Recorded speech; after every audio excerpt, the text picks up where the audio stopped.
பார்க்கவே சூப்பராக இருக்கிற இந்த மோமோஸை எங்கள் வீட்டில் இருக்கிற குட்டீஸ் தாங்க செஞ்சாங்க. பொம்பளை பிள்ளைங்களாம் சேர்ந்து எதாவது டிஃப்ரெண்ட்டாக செய்யலாம் அப்படின்னு ஆரம்பிச்சு தாங்க இந்த மோமோஸு.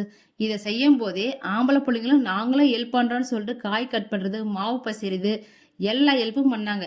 இதை பார்க்கும்போது தான் எனக்கு தோணுச்சு, ஆம்பளை பிள்ளை பொம்பளை பிள்ளைங்கிற டிஃப்ரெண்ட்டே இல்லாமல் நம்ம சின்ன வயசுல இருந்தே எல்லாரும் ஒன்றுன்னு நம்ம சொல்லி கொடுக்கும்போது அவங்க பெருசானாலும் பொம்பளை பிள்ளைக்குன்னு ஒரு மரியாதையை அவங்க கண்டிப்பாக கொடுப்பாங்க. இவங்க எல்லாரும் சேர்ந்து சமைச்சு சந்தோஷமாக இருக்கிறத பார்க்கும்போது இவங்கள பீச்சு, பார்க்கு, சினிமா நான் கூட்டு போய் 5 ஸ்டார் ஹோட்டலில் இதே மோமோஸாவை வாங்கி கொடுத்துருந்தா கூட சந்தோஷமாக இருந்திருப்பாங்களான்னு எனக்கு தெரியல.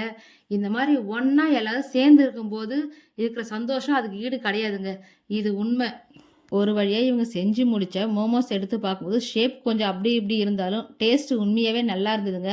ஒரு குட்டீஸ்ங்க இவ்வளோ செய்வாங்களான்னு தெரியாது, ஆனால் உண்மையாகவே சூப்பராக இருந்துச்சு. உங்களுக்கு இந்த மாதிரி அனுபவம் இருந்தால் கீழே கமெண்ட் பண்ணுங்கள். குட்டீஸுடைய மோமோஸ் உங்களுக்கு பிடிச்சிருந்தா என் சேனலை சப்ஸ்கிரைப் பண்ணி எல்லாருக்கும் ஷேர் பண்ணுங்கள். உங்களுடைய குட்டீஸ்க்கு இந்த வீடியோவை காட்டுங்க.